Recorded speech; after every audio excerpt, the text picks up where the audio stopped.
అందరూ ఏమనుకుంటున్నారంటే త్రినాథరావు ఊరినే పేరు వాడారు అనుకుంటున్నారు. కాదు, దీనికి మొత్తం ప్రొడక్షన్ అంతా చేశా. సో దీన్ని చేసిన తర్వాత నాకు అర్థమైంది ప్రొడ్యూసర్ల కష్టాలు. ఇన్ని కష్టాలు పడుతున్నారు ఆ ప్రొడ్యూసర్లని.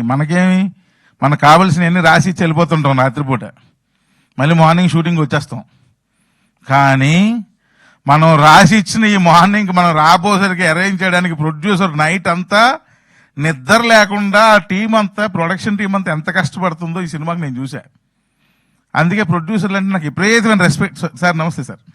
విపరీతమైన రెస్పెక్ట్ పెరిగిపోయింది ప్రొడ్యూసర్లు అంటే.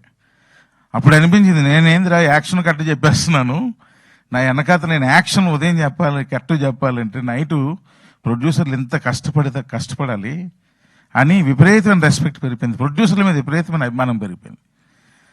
సో అందువల్ల నేనే ఈ సినిమా అంత ఖర్చు పెట్టి పబ్లిసిటీ చేయలేను, అంత డబ్బులు లేవు, మరి అన్ని థియేటర్లు పెట్టలేను, అది కూడా పరిస్థితి. ఒకవేళ థియేటర్లు ఇచ్చినా పెట్టలేని పరిస్థితి. సో ఏదో కొన్ని థియేటర్లు పెట్టాలి, బాగుందంటే మౌత్ పబ్లిసిటీ స్ప్రెడ్ అయితే అప్పుడు జనాలు వస్తారు. ఇది ఒక్క నమ్మకం అయితే ఉంది. ఎందుకంటే మేము వయసుకు వచ్చాం కూడా లిమిటెడ్ థియేటర్స్లోనే రిలీజ్ చేసాం ఫస్ట్ సినిమా. కానీ అది అలాగా మౌత్ టాక్ స్ప్రెడ్ అయ్యి ఆ సినిమా ఆ రోజులో బాగానే ఆడింది. అదొక్క నమ్మకం అంతే. సో అలాంటి సిచ్యువేషన్లో ఉన్నాం ఇప్పుడు మేము.